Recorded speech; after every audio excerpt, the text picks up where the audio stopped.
Assalamualaikum warahmatullahi wabarakatuh. Matematika Ekonomi pertemuan 5. Pada bab sebelumnya telah dibahas tentang fungsi nonlinear secara teoritis atau secara matematis.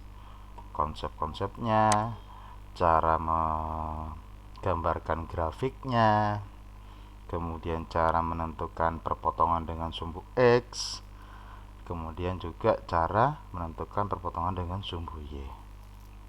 Kemudian juga ada titik puncak.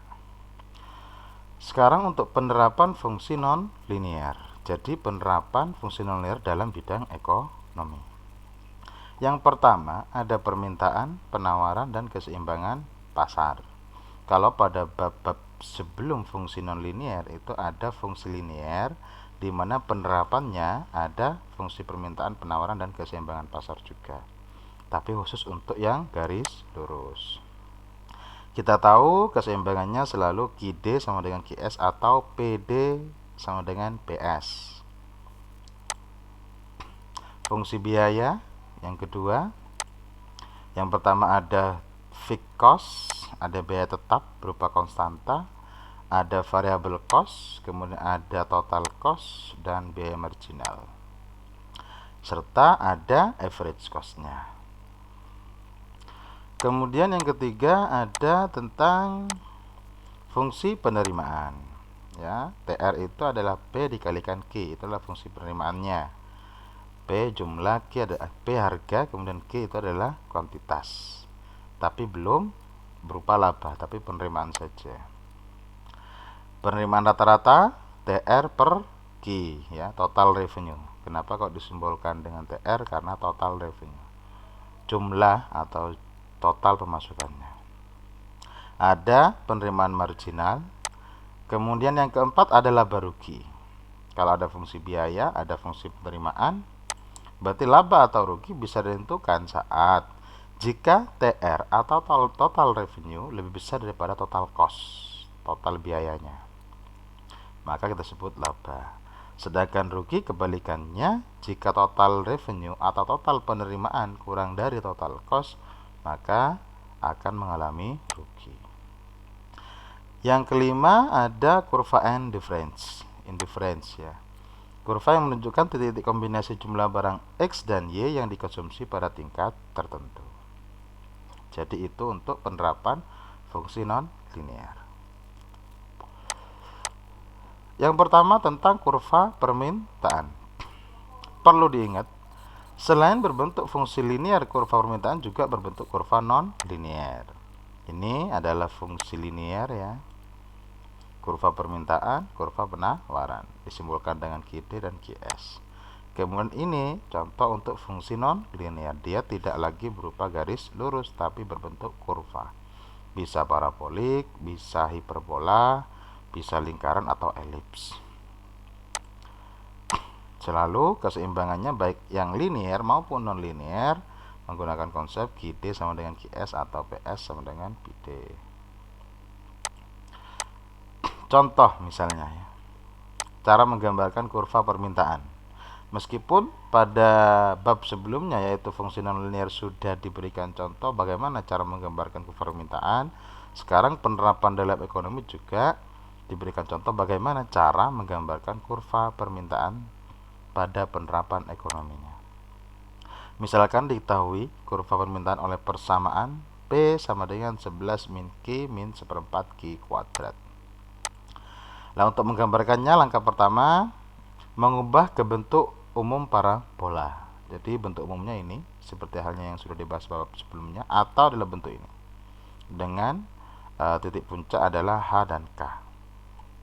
Kemudian kita ubah persamaannya ke dalam bentuk ini atau ini nanti ya. Salah satunya karena di sini Q-nya yang kuadrat berarti nanti kemungkinan besar arahnya adalah ini. Karena di sini Q-nya yang kuadrat. Tapi kalau P-nya yang kuadrat berarti nanti diarahkan ke bentuk standar yang ini.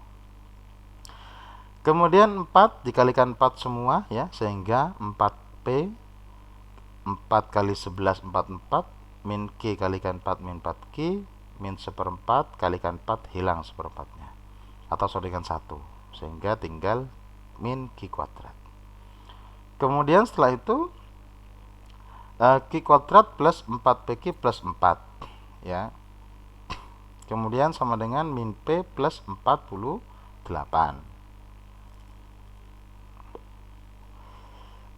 Jadi tinggal dibalik saja, ini kita pindahkan ke kiri, kemudian ini pindahkan ke kanan, gitu ya. Lah, kenapa kemudian kok ditambah 4 di sini?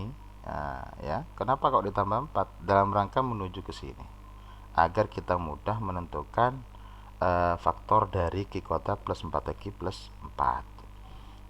Nah, ini sebenarnya ditambah, kedua ruas itu ditambah dengan 4, sehingga yang awalnya 44 jadi 48. Kemudian setelah itu Q kuadrat plus 4Q plus 4 itu sama saja dengan Q plus 2 dikuadratkan. Kalau kita coba Q kalikan Q, Q kuadrat. Q kali 2, 2Q. 2 kalikan Q, 2Q. Sehingga 2Q plus 2Q sama dengan 4Q. Kemudian 2 kali 2 sama dengan 4. Itu perkalian seperti itu untuk kuadratnya. Sedangkan yang ini kita keluarkan saja 4-nya, sehingga min 4 dikalikan P min 12. Lah, kalau sudah berbentuk seperti ini, bentuk umumnya atau bentuk standarnya, maka dengan mudah kita bisa menentukan vertexnya terutama. Kalau kita lihat bentuk umumnya, berarti vertexnya ini adalah H min 2, K-nya 12, sehingga puncak atau vertexnya adalah min 2,12. Nah, ini informasi yang pertama terkait dengan puncak dari persamaan kurva permintaannya. Kemudian langkah yang kedua adalah mencari perpotongan dengan sumbu P, maka Q sama dengan 0. Artinya apa? Kita ingat konsepnya bahwa ketika kita mau mencari perpotongan dengan sumbu P, maka asumsikan atau misalkan saja Q-nya harus dengan 0. Dan kebalikannya, ketika perpotongan dengan sumbu Q, maka asumsikan P-nya sama dengan 0. Misal yang awal Q-nya sama dengan 0, tinggal substitusikan ke persamaan ini, ya. Q-nya 0, maka dengan mudah Q-nya 0 kita masukkan, substitusikan, sehingga nanti ketemu 0 min 0 kuadrat kalikan 1/4, hasilnya juga 0. 11 kurangi 0 hasilnya adalah 11. P-nya berarti 11. Sehingga perpotongan kurva terhadap sumbu P itu di titik 0,11, ya. Inilah perpotongannya. Berarti ini jadi informasi lanjutannya. Kemudian perpotongan dengan sumbu Q, memisalkan P sama dengan 0, berarti tinggal masukkan saja P-nya sama dengan 0. Kemudian kita rubah bentuknya sedemikian rupa sehingga nanti misalnya kita kalikan 4 semuanya. 4 kali 0, 0 tetap. Kemudian 11 kali 4, 44. Kemudian Q kalikan 4, min 4Q. Kemudian 1/4 dikalikan 4, 1. Sehingga hilang 1/4-nya. Kemudian pindah ruaskan ke kiri semua menjadi positif, yang negatif menjadi positif, yang positif jadi negatif sama dengan 0, sehingga ini dihasilkannya. Kemudian kalau ada bentuk seperti ini, kita punya cara pemfaktoran biasa. Namun jika kita tidak bisa menentukan pemfaktoran secara biasa, maka menggunakan rumus ABC, ya. Rumus ABC itu min B plus minus akar B kuadrat 4AC per 2A. Nah, nanti dipelajari kembali tentang rumus pemfaktoran dengan rumus ABC. Sehingga nanti mesti berbentuk akar dia, karena rumus dari rumus ABC itu sendiri itu melibatkan akar memang. Sehingga ketemu nanti dengan menggunakan rumus ABC, Q1 sama dengan min 2 plus 4 akar 3, dan Q2 nya nanti ketemu min 2 min 4 akar 3. Yang membedakan hanya positif, yang di sini negatif, keduanya sama. Sehingga ketemu 2Q di sini, berarti perpotongan dengan sumbu Q itu ada di 2 titik. Berarti perpotongannya di titik apa saja? Yang pertama min 2 plus 4 akar 3, 0. Yang kedua adalah min 2 min 4 akar 3, 0. Itu perpotongannya. Lah, kemudian untuk menggambarkan ini, saya kira informasi sudah cukup. Titik puncaknya sudah ada, perpotongan dengan sumbu P sudah ada, perpotongan dengan sumbu Q sudah ada, maka tinggal menggambarkan titik-titik ini dalam koordinat kartesius. berdasarkan informasi 1 dan 2. Sehingga penggambarannya berdasarkan informasi yang pertama, kemudian informasi yang kedua. Yang pertama tentang puncaknya, informasi yang kedua tentang perpotongan dengan sumbu P dan sumbu Q, maka kita gambarkan semua titik-titik ini dalam koordinat kartesius. Jadi seperti ini kalau digambarkan. Ya. Jadi ini adalah puncaknya min 2,12. Puncaknya di sini berarti. Kemudian perpotongan dengan sumbu P yaitu 0,11 di sini. Gambarkan saja.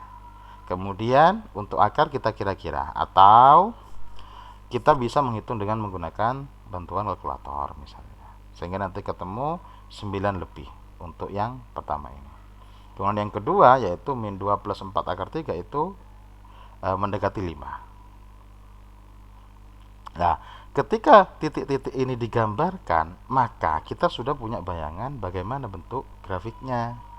Sehingga kita tinggal menarik sebuah garis kurva ya, bukan garis lurus, yang melewati titik-titik ini. Jadi dari sini kita tarik garis ke puncak. Oh, puncaknya di sini, berarti balik lagi melewati perpotongan di sumbu P, kemudian ke bawah lagi melewati sumbu ini.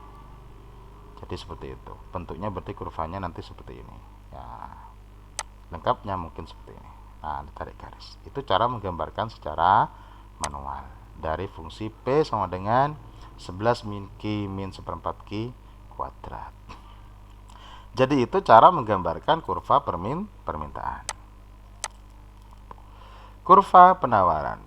Cara yang analog atau hampir sama dengan kurva permintaan, cara menggambarnya sama. Misal kita punya contoh P sama dengan Q kuadrat plus 2Q plus 1.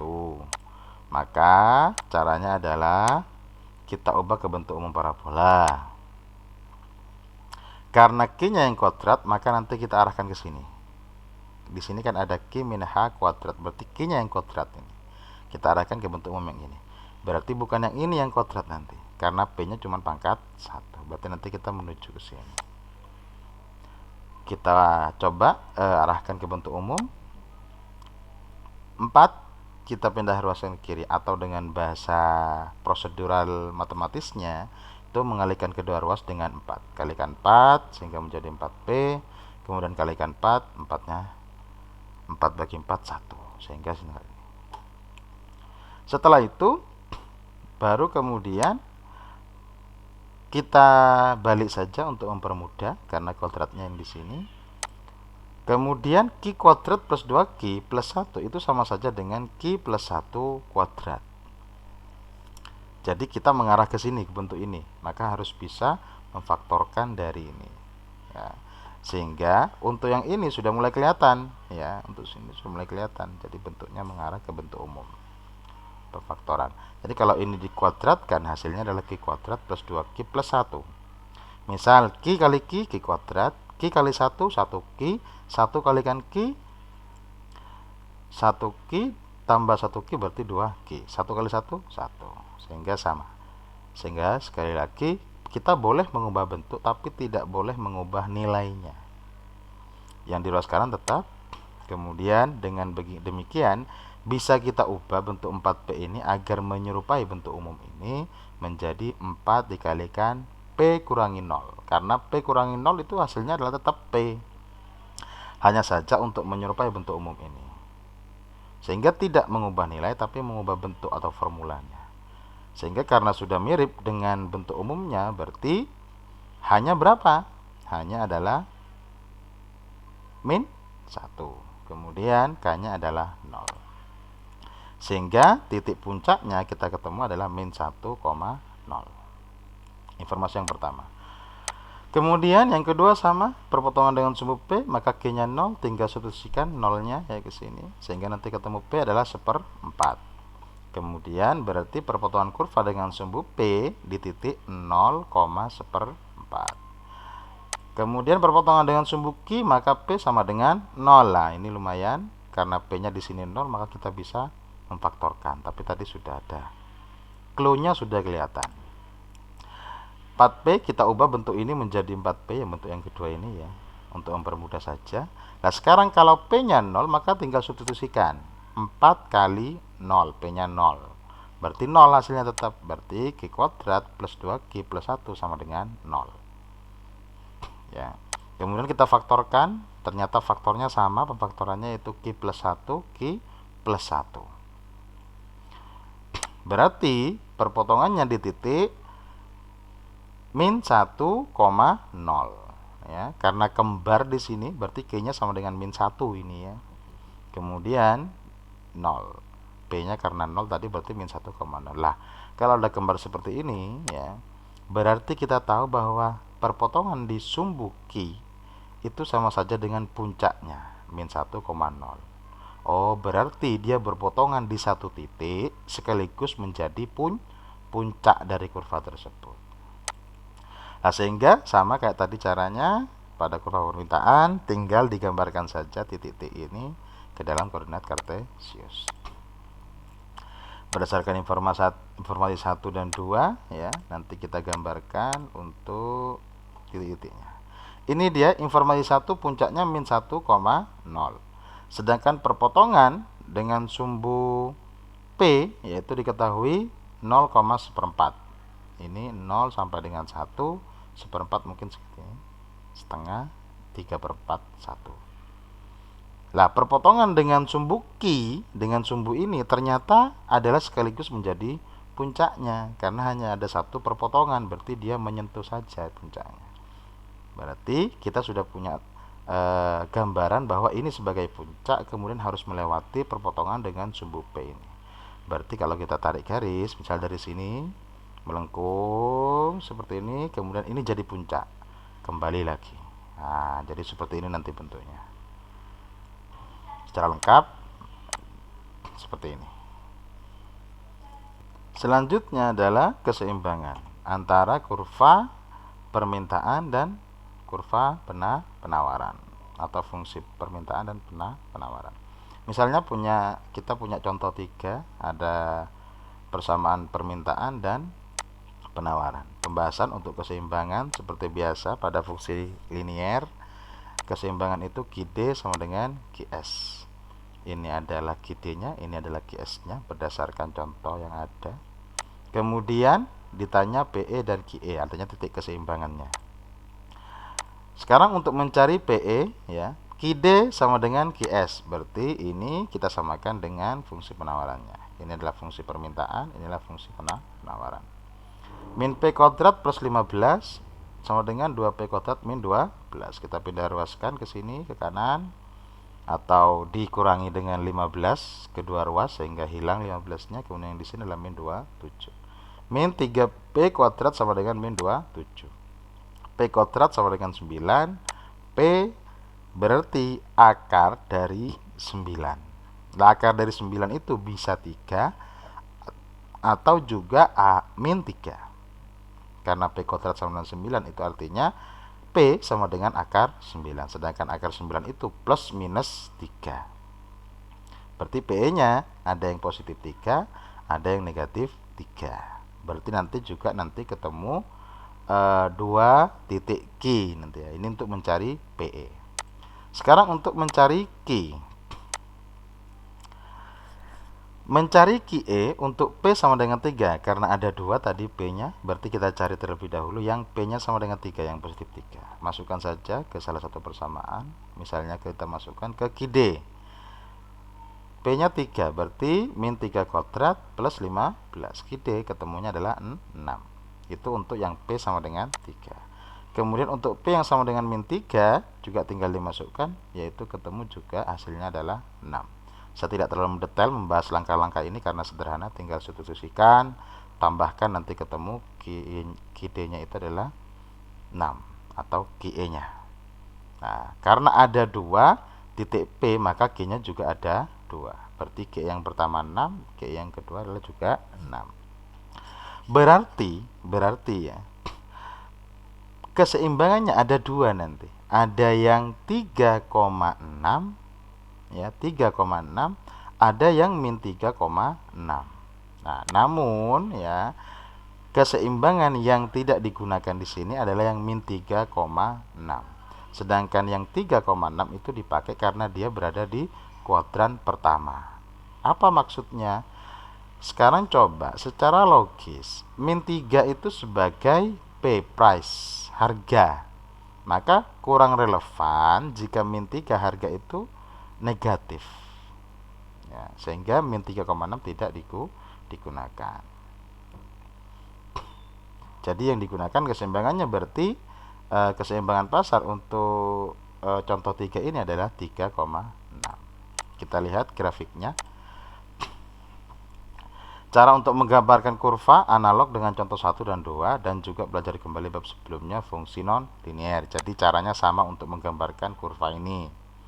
Misalnya sekilas saja kita cari titik puncak dari QD, kemudian perpotongan dengan sumbu P, berarti nanti telah tinggal kita gambar. Sama juga yang kedua, kita cari puncaknya, kemudian perpotongan dengan sumbu P juga di sini, kemudian kita gambar. Nah, yang ingin saya jelaskan di sini, kenapa kok tadi yang titik yang kedua, titik keseimbangan yang kedua itu tidak digunakan? Ya, kenapa nggak digunakan? Karena ya titik keseimbangan yang kedua ini dia ada di kuadran kedua. Kuadran kedua itu price-nya atau P-nya itu bernilai negatif. Sedangkan yang ini adalah positif. Lah, sebenarnya fokus ekonomi ya, penerapan dalam ekonomi itu hanya fokusnya pada kuadran pertama. Karena itu hal yang paling relevan. Kenapa seperti itu? Karena kalau P ini adalah sumbu P, ini adalah sumbu Q, price itu harga harus positif. Begitupun juga dengan Q-nya, yaitu kuantitas. Kalau kita di kuadran sini, misalnya kuadran keempat, ini kuadran ketiga, ini kuadran kedua, ini kuadran ke-1, kalau dia ke bawah berarti harga negatif. Dalam kehidupan nyata itu kurang relevan harga negatif. Begitupun juga dengan jumlah barang misalnya negatif. Misalnya ada negatif 8 kuantitasnya, itu maksudnya apa? Kan kurang relevan. Sehingga fokus penerapan dalam ilmu ekonomi itu fokus pada kuadran pertama. Sehingga kalau ketemu dua titik keseimbangan ini, maka salah satunya tidak digunakan karena tidak relevan. Maka yang digunakan berarti dalam kasus ini keseimbangannya adalah 6,3. Jadi seperti itu. Selanjutnya adalah tentang laba atau rugi. Ya, nanti pada yang menarik dalam bidang ekonomi nanti ketika kita membahas tentang BEP, titik keseimbangan titik impas antara laba dengan antara penerimaan dengan cost, tapi nanti di bab turunan nanti. Laba atau rugi sebagaimana kita tahu, TR lebih besar daripada TC, total cost, lebih besar daripada total biaya atau total revenue, lebih besar daripada total biaya, maka nanti laba. Kalau total revenue-nya kurang dari total cost-nya berarti rugi. Misal contoh 4, ada fungsi permintaan dan fungsi biaya suatu perusahaan masing-masing ditunjukkan oleh ini ya. Kemudian inilah fungsi biayanya, total cost-nya. Apabila perusahaan memproduksi sebanyak 15 unit menjadi 25 unit, maka perusahaan akan memperoleh laba atau rugi. Jadi kita diminta untuk menganalisis jika perusahaan memproduksi 15 unit bagaimana laba atau rugi. Jika perusahaan memproduksi 25 unit, maka perusahaan laba atau rugi. Kita tahu dalam sebuah produksi tidak mungkin kita itu produksinya unlimited. Itu ya. Selalu ada konsep seperti itu, kecuali tergantung permintaan pasarnya memang. Maka kita bahas, kita tahu ya, diketahui fungsi permintaannya ini, kemudian fungsi biayanya adalah ini. TC adalah total cost. Lah, ditanya laba atau rugi jika Q sama dengan 15 dan jika Q sama dengan 25. Jadi nanti kita bahas satu persatu, kalau Q-nya 15 seperti apa, kalau Q-nya 25 seperti apa. Untuk menjawabnya kita tahu bahwa di awal TR itu sama dengan P kali Q. Total revenue, total penerimaan itu adalah harga dikalikan dengan jumlah produksinya ya.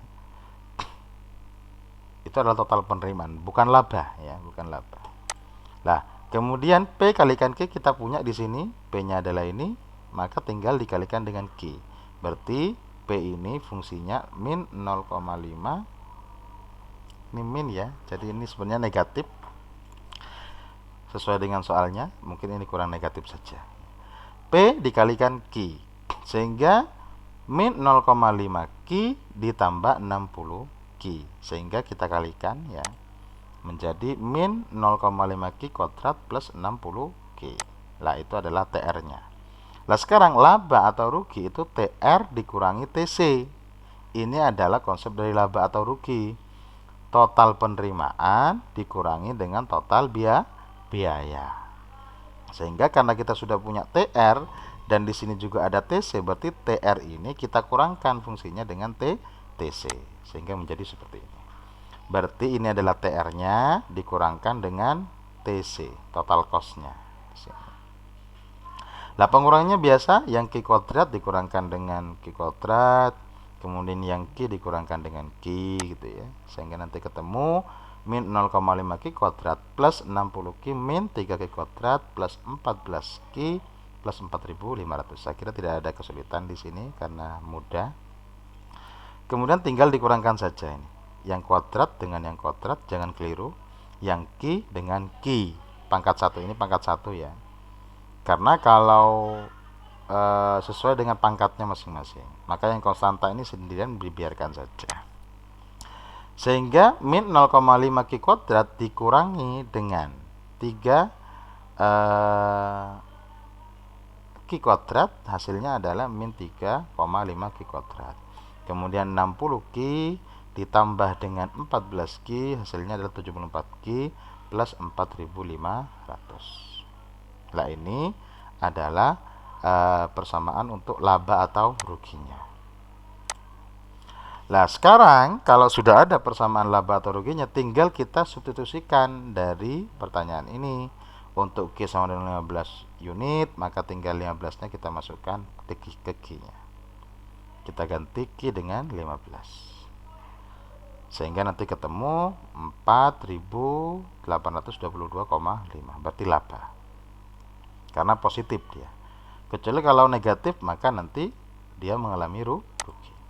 Untuk Q sama dengan 25, tinggal substitusikan juga ke persamaan laba atau ruginya, sehingga masukkan, substitusikan, setelah dihitung nanti ketemu 4.162,5, laba juga. Hanya saja perhatikan di sini, ketika 15 unit keuntungannya adalah 4.800 sekian misalnya. Sedangkan ketika Q-nya adalah 25, ternyata labanya cuma 4.100. Jadi di sini butuh making decision, bagaimana cara memutuskan produksi yang terbaik yang seperti apa. Karena nanti di bab turunan nanti akan dibahas bagaimana memaksimalkan keuntungan dan meminimkan total cost, biayanya sekecil mungkin. Sesuai dengan konsep ekonomi, keuntungan sebesar-besarnya, biaya sekecil-kecilnya. Jadi seperti itu. Lah, pada saat perusahaan memproduksi 15 dan 12 unit, perusahaan akan berlaba masing-masing sekian. Dalam hal ini yang bisa kita ambil analisisnya adalah ketika 15 unit ternyata labanya malah lebih besar dibandingkan dengan Q yang 25 unit. Itu yang keempat. Kemudian yang kelima, yang terakhir adalah kurva indifference atau transformasi. Kurva indifference adalah kurva yang menunjukkan titik-titik kombinasi jumlah barang X dan Y yang dikonsumsi pada tingkat tertentu. Biasanya kita notasikan sebagai Fxy sama dengan A suatu tingkat kepuasan. Bentuk kurva indifference-nya seperti ini biasanya ya. Jadi perpaduan antara X, barang X dan Y. Maka ketika X-nya semakin besar, mungkin Y-nya akan semakin. Jadi kurva indifference seperti ini. Ketika X-nya di sini, titik C misalnya, maka Y-nya semakin rendah. Karena produksi. Ingat, X dan Y adalah barang. Jumlah barang X, jumlah barang Y. Misal kita punya titik C, maka X-nya di X3 berarti lebih besar ke sini ke kanan, tapi Y-nya paling rendah. Tapi kalau di titik B, maka ditarik dia juga dari X-nya yang awalnya C, dia menjadi di sini. Kombinasi perpaduan dari keduanya. Kemudian kalau ditarik ke atas ke titik A, berarti barang X semakin kecil yang diproduksi, sedangkan barang Y semakin tinggi, semakin besar jumlahnya gitu ya. Jadi ini perpaduan antara barang X dan Y yang diproduksi. Tentu saja keinginan kita adalah keuntungan yang maksimum atau kepuasan dalam hal ini. Contoh misalnya kita punya contoh 5, kurva indifference konsumsi ditunjukkan oleh persamaan X plus Y min akar 2 XY sama dengan A. Dan andaikan kepuasan konsumen dapat diukur, tentu saja dapat diukur dengan menggunakan statistik inferensial mungkin, maka berapakah jumlah barang Y yang harus dikonsumsi pada saat mengkonsumsi barang X sebanyak 3 unit agar tingkat kepuasannya tetap 15 satuan. Nah, berdasarkan soal ini pembahasannya ya, kita ketahui berarti A-nya adalah 30. Maka kita substitusikan saja nilainya. A sama dengan 30, kita masukkan ke persamaan. Sehingga masukkan ke sini. Kemudian setelah itu min 6-nya kita pindah operasikan ke kiri. Jangan dioperasikan terlebih dahulu ke 30. Misalnya 30 dikurangi 6. Karena kita nanti akan menuju pada persamaan umum atau standar dari hiperbola gitu ya. Nah, kemudian setelah itu di sini ada Y dan Y, maka kita keluarkan sehingga bisa jadi bentuk ini kita ubah menjadi Y dalam kurung X plus 1. Tambah di sini ada 6 dan juga 6 di sini, maka kita keluarkan berarti 6 dikalikan dalam kurung X plus 1 sama dengan 30. Lah, kita perhatikan lagi di sini ada X plus 1, kemudian ada X plus 1. Kita keluarkan X plus 1-nya sehingga X plus 1 dikalikan Y plus 6. Nah, ini sudah berbentuk persamaan umum dari hiperbola. Sehingga dengan mudah kita bisa menentukan pusatnya adalah min 1 dan juga min 6. Jadi, jumlah maksimum barang X yang dapat dikonsumsi. Jadi, jumlah maksimum barang X yang dapat dikonsumsi terjadi bila tidak ada barang Y yang dikonsumsi. Nah, ini perlu dipahami terlebih dahulu. Jadi, jumlah maksimum barang X yang dapat dikonsumsi. Jadi, konsumsinya maksimal atau maksimum jika tidak ada Y yang dikonsumsi. Artinya Y-nya sama dengan 0. Jadi, X plus 1 dalam kurung kalikan 6 sama dengan 30. Itu dan X-nya adalah sama dengan 4. Itu dalam hal ini ya. Berarti X yang dikonsumsi sama dengan 4 gitu ya. Berdasarkan Y-nya sama dengan 0 di sini gitu ya. Nanti disubstitusikan saja, kalau Y-nya 0 berarti masukkan aja ke persamaan ini. Y plus 0 plus 6 jadi Y-nya 6. Nanti kalau dicari berarti 6X plus 6 sama dengan 30. 6X sama dengan 24. X sama dengan 24 dibagi 6. Hasilnya adalah X-nya adalah 4. Jadi kenapa kok tiba-tiba X-nya itu sama dengan 4 di sini. Nah, kemudian untuk kurvanya adalah seperti ini ya. Sekali lagi yang kita gunakan adalah yang ini saja. Karena yang di sini adalah kuadran ketiga nanti negatif. Jumlah barang X dan Y tidak atau kurang relevan jika nilainya adalah negatif.